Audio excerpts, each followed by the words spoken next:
Hello, good morning students. So today we'll start a new chapter of Standard 8 subject English. Chapter's name is The Selfish Giant. Chapter का नाम क्या है? The Selfish Giant. Selfish मतलब जो खुद का ही सोचता है, बाकी का नहीं सोचता है वो, और giant मतलब बहुत बड़ा. तो नेक्स्ट स्लाइड से रीडिंग स्टार्ट करते हैं. Every afternoon as they were coming from school, the children used to go and play in the giant's garden. It was a large, lovely garden with soft green grass. Here and there over the grass stood beautiful flowers like stars, and there were 12 peach trees that in the springtime broke out in the delicate blossoms of pink and pearl, and in the autumn bore rich fruit. The birds sat on the trees and sang so sweetly that children used to stop their games in order to listen to them. How happy we are here, they cried to each other. One day the giant came back. He had been to visit his friend the Cornish ogre, and had stayed with him for 7 years. When he arrived, he saw the children playing in the garden. "What are you doing here?" he cried in very gruff voice, and the children ran away. तो first pages में starting में क्या बताया कि every afternoon जब children जो रहते हैं वो आफ्टरनून में स्कूल के बाद आते हैं तो वो क्या करते, जाइंट का जो गार्डन था उसमें आके खेलते थे. It was a very large lovely garden. Garden बहुत बड़ा था. कैसा था? बहुत बड़ा था. सॉफ्ट ग्रीन ग्रास थे. फिर वहाँ पे ब्यूटीफुल फ्लावर्स थे. कैसे? तो स्टार्स की तरह. और क्या था? 12 पीच ट्रीज. पीच आता ना, उसका ट्रीज था. फिर उसमें बहुत सारे फ्लावर थे जो पिंक एंड पर्ल थे, और ऑटम में उसके ऊपर फ्रूट्स भी आते थे. और ऊपर ट्रीज पे चिड़िया बैठ के बहुत अच्छे से दे सैंग सो स्वीटली दैट जो चिल्ड्रन थे वो अपना खेलना बंद कर देते और उनको सिर्फ सुनते थे और बोलते थे हम लोग कितने खुश है. इधर they cried to each other मतलब वो लोगों ने खुशी से एक दूसरे को बोला, ऐसा मतलब है उसका. लिटरली रोए नहीं थे वो लोग. ठीक है. तो फिर एक देख one what happened one day the giant came back. तो वेयर डिड जायंट वेंट? तो giant had been visiting his friend the Cornish ogre. Cornish ogre मतलब a giant of Cornwall. UK, United Kingdom, London में जो जगह है वहाँ पे बहुत बड़ा कॉर्नवॉल था. ये जैसे जायंट था वैसे वो भी जायंट था ऐसा. और वो वहाँ पे कितने साल तक रहा था? He had been there for 7 years. And when he came into the garden, he saw that the children were playing in the garden. फिर उसने बहुत रूड वे में बोला कि What are you doing here? आप लोग यहाँ पे क्या कर रहे हैं? और सब चिल्ड्रन क्या कर रहे? भाग गए. फिर next page. My own garden is my own garden, said the giant. Anyone can understand that, and I will allow nobody to play in it but myself. So he built a huge high wall all around it and put up a notice board. Trespassers will be prosecuted. He was a very selfish giant. The poor children had now nowhere to play. They tried to play on the road, but the road was very dusty and full of hard stones, and they did not like it. They used to wander around the high walls when their lessons were over and talk about the beautiful garden inside. How happy we were there, they said to each other. Then the spring came, and all over the country there were little blossoms and little birds. Only in the garden of the selfish giant it was still winter. The bird did not care to sing in it as there were no children and trees forgot to blossom. फिर उसने क्या कहा उधर आके सब बच्चों को कि my own garden is my own garden. वो गार्डन उसी का है और उसी का ही रहेगा. और उसने कहा कि मैं अपने सिवा यहाँ पे किसी और को खेलने नहीं दूंगा. इसके लिए उसने क्या किया? He build high wall around the garden. उसने बहुत बड़ा वॉल बना दिया, कंपाउंड बना दिया. और उसपे क्या लिखा? Trace parsers will be prosecuted. Trace parser मतलब जो भी ये वॉल को पास करेगा उसको प्रोसिक्यूटेड मतलब मार दिया जाएगा. समझ आया? He was a very selfish giant. वो बहुत मतलबी आदमी था, ऐसा जायंट था. अब बच्चों के पास कोई जगह नहीं थी खेलने के लिए. They tried to play on road but it was very dusty. बहुत धूल थी और बहुत बड़े पत्थर थे तो उन्हें वो पसंद नहीं था. फिर वो लोग क्या करते थे? वो लोग जब स्कूल से निकलते थे वो वॉल के आसपास they used to roam around, but वो अंदर नहीं जा सकते थे। फिर धीरे धीरे क्या हो गया, स्प्रिंग केम। तो जब स्प्रिंग आता है तो सब जड़ से पत्तियां गिरने लगता है, सब होता है ना। तो पूरे सिटी में ऐसा माहौल था, पर जायंट के अंदर ही, जायंट का जो गार्डन था उसके अंदर विंटर था। क्यों ऐसा? क्योंकि उसने बहुत बड़ा वॉल बना दिया था, ऐसा इसीलिए बताया। वहाँ पे बर्ड्स भी नहीं थे सिंग करने के लिए। क्यों? क्योंकि वहाँ पे कोई खेलने वाला नहीं था, तो बर्ड किसके लिए सिंग करते ऐसा। ठीक है, next. Once a beautiful flower put its head out from the grass, but when it saw the notice board, it was so sorry for the children that it slipped back into the ground again and went off the sleep. The only people who were pleased were the snow and the frost. Spring has forgotten this garden, they cried, so we will live here all year around. The snow covered up the grass with great white cloak, and the frost painted all the trees silver. Then they invited the north wind to stay with them, and he came. He was wrapped in furs, and he rode all day around the garden and blew the chimney pots down. This is a delightful spot, he said. We must ask Hale on a visit. So the Hale came. Every day for 3 hours he rattled on the roof of the castle hill till he broke most of the slates, and then he ran around and round the garden as fast as he could go. He was dressed in grey, and his breath was like ice. I cannot understand why the spring is so late in coming, said the selfish giant, as he sat at the window and looked out at his cold, white garden. I hope there will be a change in the weather. But the spring never came, nor the summer. The autumn gave the golden fruits to every garden, but to the giant's garden she gave none. He's too selfish, she said. So it was always winter there, and the north wind and the hail and the frost and the snow danced about through the trees. One morning the giant was lying awake in bed when he heard some lovely music. It sounded so sweet to his ears that he thought it must be the king's musician passing by. It was really only a little linnet singing outside his window, but it was so long since he had heard a bird singing in his garden, and it seemed to him to be the most beautiful music in the world. Then the hail stopped dancing over his head, and the north wind ceased roaring, and a delicious perfume came to him through the open casement. I believe the spring has come at last, said the giant, and he jumped out of bed and looked out.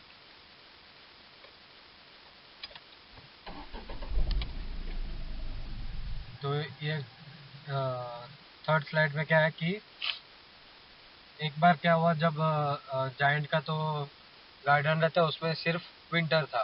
There was only winter in the giant's garden. So once a beautiful flower came into the garden, but when he saw the notice board, it was so sorry for the children that he went away. He slipped back into the ground and went off to the sleep. Who?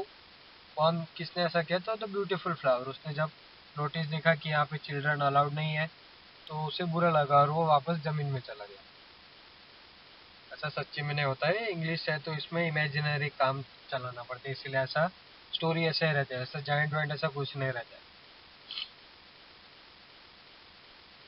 तो, तो ये बात garden के अंदर जो winter का season है उस बात से कौन खुश था? तो सिर्फ snow and the Frost. Snow मतलब बर्फ और फ्रॉस्ट मतलब जो बर्फ गिरता है ना और उसके बाद कवर हो जाए उसे फ्रॉस्ट बोलते हैं.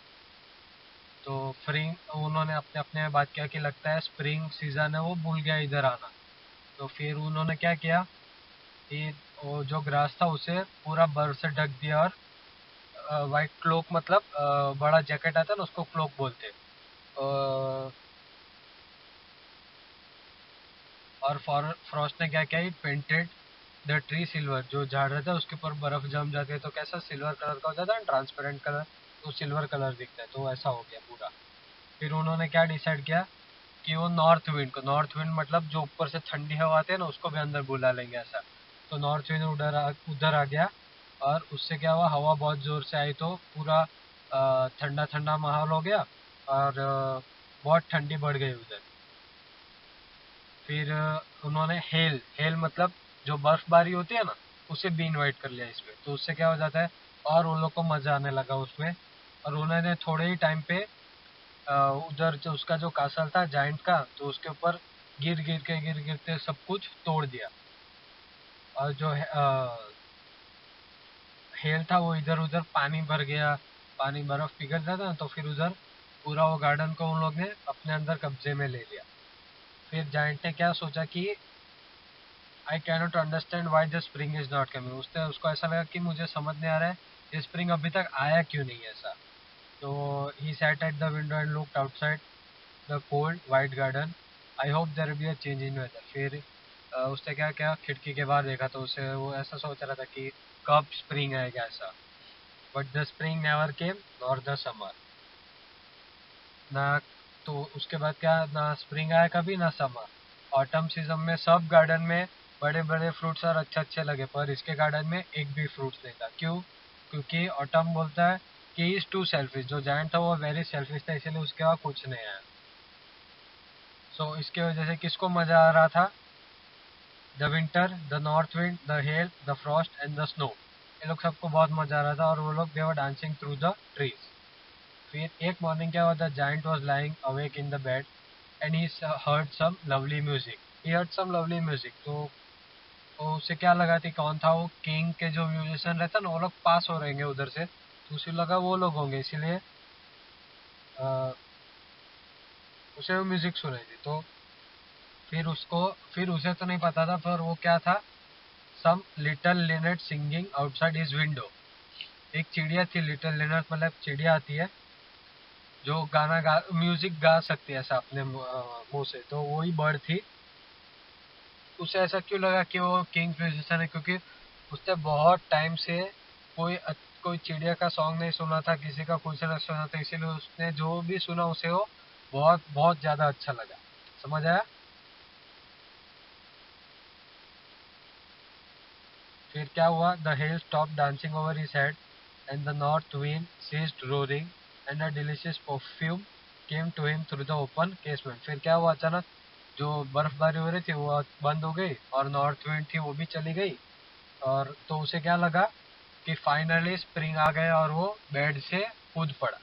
ठीक है, फिर next slide.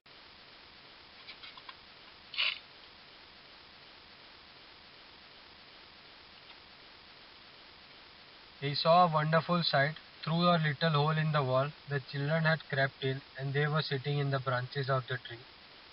In every tree he could see there was a little child, and the trees were so glad to have the children back again that they have covered themselves with blossom and were waving their arms gently.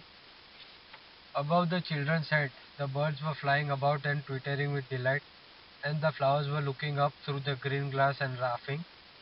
It was a lovely scene, only in the garden, and in it was standing a little boy. He was so small that he could not reach up the branches of the tree, and he was wandering all around it. The poor tree was still covered with frost and snow, and the north wind was blowing and roaring above it. Climb up, little boy, said the tree, and it bent its branches down as low as it could, but the boy was too tiny. And the giant's heart melted as he looked out. How selfish I have been, he said. Now I know why the spring would not come here. I will put the little boy on the top of the tree, and then I will knock down the wall, and my garden shall be children's playground forever and ever. He was really sorry for what he had done, so he crept downstairs and opened the front door quite softly and went out into the garden. But when the children saw him, they were so frightened that they all ran away, and the garden became winter again. Only the little boy did not run, for his eyes were so full of tears that he did not see the giant coming. And the giant stole up behind him and took him gently in his hand and put him into the tree. And the tree broke at once into blossoms, and the birds came and sang on it. And the little boy stretched out his arms and flung them around the giant's neck and kissed him. And the other children, when they saw the giant was not wicked any longer, came running. फिर उसने क्या किया, उसे जब ऐसा लगा कि spring आ गया, तो उसने क्या देखा कि एक वॉल के छोटा सा होल बनाया हुआ था, और उसमें से क्या, जो चिल्ड्रन थे they were going to the trees and were playing again in the garden. तो उससे क्या हो गया ना, ट्रीज भी बहुत खुश हो गए, तो दे स्टार्टेड ब्लॉसमिंग। उधर उसके ऊपर फ्लावर्स आने लगे और वो लोग, ट्रीज को भी बहुत मजा आ रहा था और उनके जो ब्रांचेस थे उससे हिला हिला कर वो लोग भी खेलने लगे। जो बर्ड्स थे वो आजू बाजू उड़ने लगे और सब गाने लगे। और जो फ्लावर और ग्रीन ग्रास थे, they were also good, very good. फिर एक कॉर्नर था जहाँ वो जो गार्डन था ना, उसका वो एक कॉर्नर था, वहाँ अभी भी क्या था, it was still winter. It was the farthest it was the farthest point in the garden. और वहाँ पे अभी भी विंटर था। क्यों ऐसा? क्योंकि वही एक ट्री था जहाँ पे एक लिटिल छोटा सा बॉय था जो ट्री पे क्लाइंब करने का ट्राई कर रहा था, but he could not climb up because he was very little. बहुत छोटा था। ट्रीज ने भी ट्राई, वो जो ट्री था उसने भी ट्राई किया कि वो उसके लिए ब्रांच नीचे करे, जितना हो सकता उतना नीचे किया, but still the boy could not branch. Above the children's heads, the birds were flying about and twittering with delight, and the flowers were looking up to the green grass and laughing. It was a lovely scene. Only in one corner it was still winter. It was the farthest corner of the garden, and in it was standing a little boy. He was so small that he could not reach up to the branches of a tree, and he was still wandering all around it, crying bitterly. The poor tree was still covered with frost and snow, and the north wind was blowing, roaring above it. "Climb up, little boy," said the tree, and it bent its branches down as low as it could, but the boy was too tiny. So what uh, here in this paragraph it says that the birds were flying and twittering with delight. Twittering मतलब घूम रहे थे आराम से मजे से, और जो फ्लावर्स थे they were also looking up to the green grass and laughing. It was a very lovely scene. बहुत अच्छा लग रहा था देखने में. But only in one corner it was still winter. पूरे गार्डन के एक ही कॉर्नर में it was like still winter because it was the furthest corner of the ground. एकदम कोने में था और दूर था, और उसके नीचे था एक छोटा बच्चा, a little boy. He was so small that he could not reach up to the branches of the tree. वो इतना छोटा था कि वो ट्री के ब्रांच तक नहीं पहुंच पा रहा था, और वो धीरे धीरे रोने लगा क्योंकि वो नहीं पहुंच पा रहा था। और जो वो ट्री था it was still covered with Frost and snow. जो झाड़ था वो उसके ऊपर अभी भी फ्रॉस्ट और स्नो था, और जो नॉर्थ विंड है वो ब्लो कर रही थी उसके ऊपर आ रही थी। और उसने कहा कि climb up little boy said the tree. किसने कहा? तो ट्री ने कहा कि क्लाइंब अप लिटिल बॉय, चढ़ जा ऊपर। उसने अपने ब्रांचेस जितना हो सके उतना नीचे किया, बट जो बच्चा था वो अभी भी बहुत छोटा था ऊपर चढ़ने के लिए। And the giant's heart melted as he looked out. "How selfish I have been," he said. "Now I know why the spring would not come here. I will put that poor little boy on the top of the tree, and I then will knock down the wall, and my garden shall be children's playground forever and ever." He was really sorry for what he had done. तो ये जब उस giant ने देखा कि वो बच्चा tree पे नहीं चढ़ पा रहा है, तो उसे बहुत खराब लगा, और उसने कहा कि हाउ सेल्फिश है, मैं कितना मतलबी था। अब उसे पता चल गया कि स्प्रिंग उसके गार्डन में क्यों नहीं आ रही थी, और उसने बोला कि अब मैं ये छोटे बच्चे की हेल्प करूंगा ट्री पे चढ़ने के लिए। और फिर उसने कहा कि मैं इस जो वॉल बना है उसे भी तोड़ दूंगा, और उसे बहुत खराब लगा and he was very sorry for what he had done. फिर उसने क्या किया, वो तुरंत अपना उसका जो महल था, पैलेस था, उसमें से नीचे उतरा, आगे का डोर खोला और गार्डन में चला गया। बट गार्डन में जो दूसरे बच्चे खेल रहे थे वो बहुत डर गए उसे देख के, और वो भाग गए। सिर्फ वो छोटा बच्चा था वो ही नहीं भागा, क्योंकि उसकी आंखें पूरी आंसुओं से भरी थी, तो उसे वो जायंट आ रहा है ऐसा दिखा नहीं। फिर उसने क्या किया, when then giant stole him up behind him and took his gentle as in his arm hands and put him up into the tree. फिर जायंट ने क्या किया, उसने वो बच्चे को पीछे से धीरे से उठाया, अपने कंधे पे रखा और उसे ट्री के ऊपर रख दिया। और जैसे उसने रखा तो ट्री के ऊपर जो फ्रॉस्ट था, आइस था, सब निकल गया और पूरी तरह खिल उठा ट्री। और उसके ऊपर बर्ड्स भी आ गए, गाना गाने लगे, और ऐसा सब करा। फिर लिटिल छोटे बॉय ने क्या किया, then little boy stretched him arms and flung them around giant's neck. फिर छोटे बच्चे ने उसको एकदम हाथ फैला के हग कर लिया एंड किस्ड हिम। और फिर जैसे ये नज़ारा छोटे बच्चों ने दूसरे बच्चों ने देखा, वो जायंट से डरने नहीं लगे और उसके पास दौड़ते दौड़ते आ गए।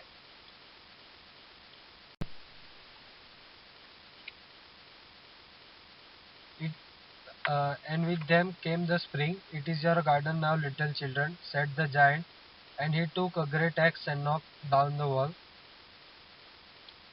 And then the people were going to market. At 12 o'clock, they found the giant playing with the children in the most beautiful garden they had ever seen. All day long they played, and in the evening they came into giant to bid him goodbye. But where is your little companion? He said. The boy uproot in the tree.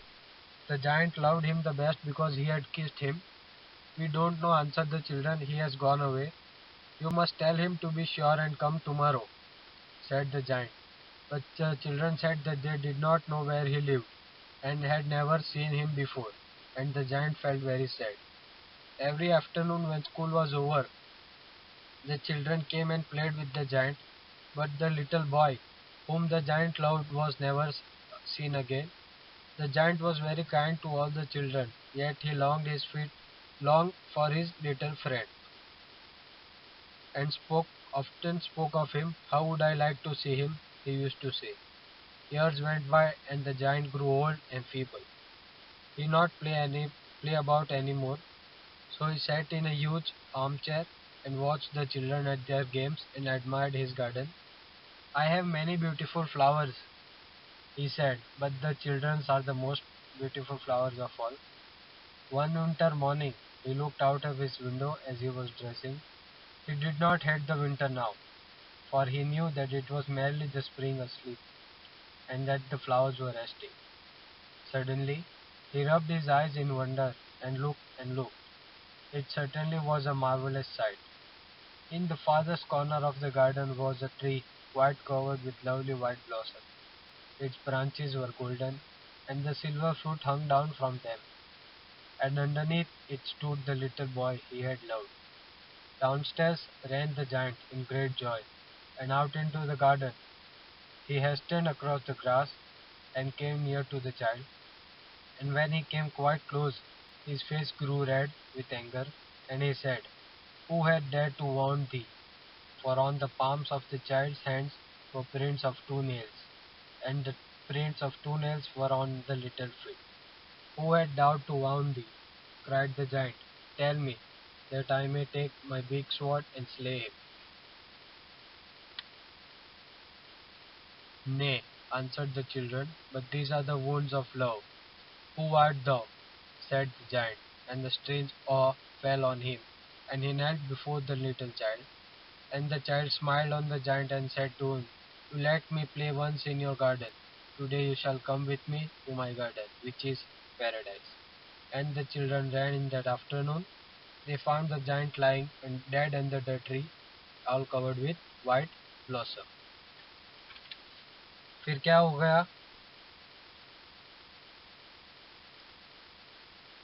वो जो giant था उसने वो garden किसको दे दिया था? अभी बच्चों को दे दिया था उसने वो गार्डन। फिर सारे बच्चे रोज उधर उससे what did the giant do? He took a little axe and जो वॉल था उसने वो तोड़ दिया और बच्चों को पूरा ग्राउंड दे दिया खेलने के लिए। पर वो जो छोटा बच्चा था जिसे जायंट ने ट्री पे चढ़ाया था, वो बच्चा उसे कभी नहीं देखा। जो जायंट था उसने बाकी सब बच्चों को ये भी कहा कि उस बच्चे को बोला कि कल भी आए, पर उन्होंने क्या क्या उन्होंने बोला कि उन्होंने उसे कभी नहीं देखा है, and they did not know where he live. तो जायंट को बहुत बुरा लगा उसमें। फिर उसके बाद धीरे धीरे साल हो गए और क्या हो गया? जायंट जो था वो he was old and feeble. Feeble मतलब नाजुक हो गया। तो और वो बच्चों के साथ वापस खेल नहीं पा रहा था। तो उसने क्या किया? He just sat around the armchair. वो आराम कुर्सियाँ था ना घर पे पुराने जमाने में था, वैसा चेयर था, उसके ऊपर सिर्फ बैठ के बच्चे खेलते थे और कितना अच्छा गार्डन था वो देखते रह गए। फिर एक विंटर मॉर्निंग आया तो उसने नेक्स्ट स्लाइड पे एक विंटर मॉर्निंग में उसने अपनी खिड़की के बाहर तैयार होते होते क्या देखा? कोने में जो एक ट्री था और उसके नीचे कौन था, तो छोटा बच्चा खेल रहा था, उसने देखा। और वो स्प्रिंग का टाइम था, स्प्रिंग का टाइम नहीं था, it was winter time, but उसे अभी विंटर से हेट नहीं था। क्यों? क्योंकि उसे पता था कि ये विंटर नहीं है, ये जो स्प्रिंग है वो सिर्फ सोया हुआ है। ऐसा जो जो फ्लावर्स है देवर ओनली स्लीपिंग। फिर उसने क्या किया, वो तुरंत ही अपने कासल के नीचे गया और दौड़ते दौड़ते कहाँ पहुंच गया, वो झाड़ के पास पहुंच गया। और जो ट्री था वो किस में कवर था, it was lovely white blossom. जो ब्रांचेस थे वो भी गोल्डन थे और सिल्वर सिल्वर फ्रूट उसके ऊपर लगे हुए थे। फिर जब जाइंट वो ट्री के पास गया तो उसने कहा, वो बच्चे ने क्या किया था कि वो झाड़ थे, वो जो ट्री था ना उसके ऊपर हाथ से खेल रहा था, तो थोड़ा तोड़ दिया होगा सब। तो उसे गुस्सा आया और उसने क्या किया, उससे पूछा कि किसने ये ट्री को हर्ट किया। ऐसा वाउंड मतलब, वुंड मतलब घाव आता है ना उसे, ये जिसने भी किया होगा उसे he will cut him with his sword. Giant के पास एक बड़ी स्वॉर्ड, स्वॉर्ड मतलब तलवार थी, उससे वो काट देगा। Nay, answered the child, these are the wounds of love. Who art thou? Said the giant, and a strange awe fell on him, and he knelt before the child. And the child smiled on the giant and said to him, You let me play once in your garden. Today you shall come with me to my garden, which is paradise. And when the children ran in that afternoon, they found the giant lying under the tree, all covered with white blossom. So what the writer says here, जो child है तो answer करता है नहीं, ये क्या है, तो उसको जो घाव लगे, but these are the wounds of love. Who are thou, ये किसने किया, सेड द जाइंट। और उसके strange awe fell on him मतलब उसे बुरा लगा अंदर से, और वो चाइल्ड के सामने घुटने टेक दिए उसने। फिर चाइल्ड ने क्या किया, ही स्माइल ऑन द जाइंट, और उसने कहा कि तुमने मुझे एक बार अपने गार्डन में खेलने दिया था, you let me play once in your garden, तो आज मैं तुम्हें अपने गार्डन में लेके जाऊंगा। चाइल्ड बोलता है ऐसा, और उसका गार्डन कहा था पैराडाइज में, मतलब स्वर्ग में। और फिर जब आफ्टरनून में दूसरे जो चिल्ड्रन आते खेलने वो आए, उन्होंने क्या देखा, that the giant was lying dead under the tree covered with white blossom. वो मर गया था और उसके ऊपर वाइट फूल आ गए थे, पूरे फूलों से घिरा हुआ था। ठीक है, समझ आया? Okay, thank you.